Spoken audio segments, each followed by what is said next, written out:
Hi everyone. तर बघा आज घरामध्ये चिवडा 6 वर्षानंतर चिवडा खाणार आहे.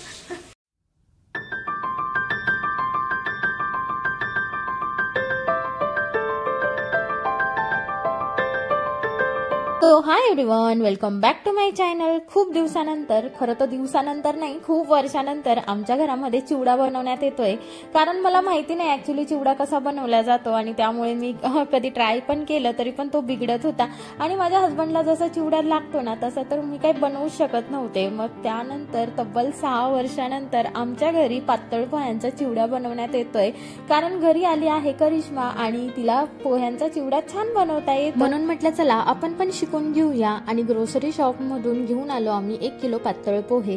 आणि इथे बघा सगळ्यात आधी आपल्याला हे पातळ पोहे व्यवस्थित चाळून घ्यायचे, कारण की त्याच्यामध्ये जे बारीक बारीक पोहे असतात ना ते आपण असे व्यवस्थित चाळून घेतले. जेव्हा आपण ते भाजतो तेव्हा ते एकसारखे भाजले जातात. आणि मी इकडे पोहे चाळतच होती की तिकडे करिश्माने कांदे कापून घेतले, त्यानंतर हिरवी मिरची कापून घेतली. कांदे आहे ना 4 घेतलेले मोठे, आणि 1 किलोचा चिवडा आम्ही बनवणार आहोत त्यामुळे 4 मोठे कांदे घेतले, त्यांना बारीक बारीक असं पातळ पातळ उभे चिरून घेतले. आणि हिरवी मिरची सुद्धा उभी चिरून घेतलेली आहे. हिरवी मिरची आम्ही थोडी जास्त घालतो कारण की आम्हाला स्पायसी चिवडा खूप आवडतो. पोहे चाळून झाल्यानंतर इथे पोहे भाजायला घेतले तुम्ही, आणि थोडं मीडियम फ्लेम वरच आपल्याला याला भाजायचं आहे, कारण हे पातळ असल्यामुळे जळण्याची शक्यता असते आणि सारखं आपल्याला त्याला हलवत राहायचं आहे, नाही तर मग ते खाली पातेल्याला लागतात आणि नंतर मग असे काळे पडतात. त्यामुळे व्यवस्थित भाजायचं. आणि इथे माझे पोहे व्यवस्थित असे कुरकुरीत भाजून झालेले आहेत. त्यानंतर आम्ही याला साईडला ठेवून दिलं आणि इथे कढई गरम करायला ठेवली आणि त्यामध्ये आता आपण घालणार आहोत तेल. 1 किलो पोहे घेतले आम्ही, त्याच्यासाठी आम्ही 8 पळी तेल घातलेलं आहे. कढईतलं तेल छान गरम झालं की सगळ्यात आधी आपल्याला टाकायचं आहे मोहरी.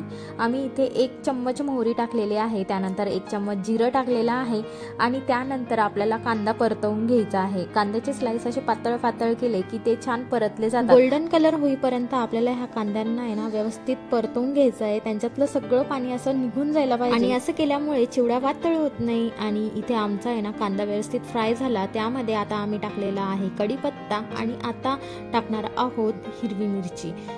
काय कढीपत्ता व्यवस्थित तो पण असा कडकच व्हायला पाहिजे. सगळ्या गोष्टी म्हणजे आपण ह्या चिवड्यामध्ये ज्या पण गोष्टी टाकणार आहोत ना त्यामधलं सगळं पाणी निघून जायला पाहिजे तेलामध्ये, आणि व्यवस्थित ते असे कुरकुरीत बनले पाहिजे, म्हणजे चिवडा हा कुरकुरीत बनतो. आम्ही याच्यामध्ये धने पण ऍड केलेले आहे. यानंतर आम्ही इथे टाकलेले आहे शेंगदाणे, कारण की ही कढई मोठी असल्यामुळे काय झालं असतं की याच्यामध्ये तेल भरपूर ओतावं लागलं असतं आणि त्यानंतर मग ते शेंगदाणे फ्राय झाले असते. त्यामुळे आम्ही साईडला छोटी कढईमध्ये तेल टाकून शेंगदाणे फ्राय करून आणि नंतर मग यामध्ये टाकलेलं आहे. त्यानंतर याच्यामध्ये आपण घातले आहे हळद आणि थोडं मीठ, म्हणजे जेवढं पण मीठ आम्हाला लागेल तेवढं आधीच आम्ही घालून टाकलं. आणि इथे आमचा सगळा मसाला रेडी झालेला आहे. आणि आता फक्त आम्ही याच्यामध्ये ऍड करणार आहोत पोहे. ज्या पोहे आपण भाजून साईडला ठेवलेले होते ते सगळे पोहे आम्ही यामध्ये ऍड केली.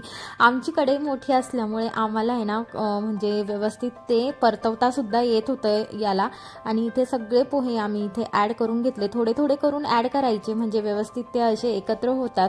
सगळं जिन्नस सगळ्या पोह्यांना लागतं आणि मस्त छान आम्ही इथे सगळे पोहे हलवून घेतले. आणि पातळ पोह्यांचा चिवडा बनवत असताना सगळ्यात जास्त मेहनत लागते ती म्हणजे पोहे असे व्यवस्थित हलवण्याचे, म्हणजे सारखा आपला हात चालूच ठेवावा लागतो, नाही तर ते खाली असे तळाला लागतात म्हणून. आणि इथे मी एक ट्रिक शोधून काढली आणि 2 चमच्यांनी असे पोहे हलवते, म्हणजे आधी आम्ही एकाच चमच्याने हलवत होतो त्यामुळे एकच हात दुखायचा, पण आपण इथे जर 2 चमच्यांचा उपयोग केला ना तर पोहे असे व्यवस्थित सगळीकडे एकत्र होतात.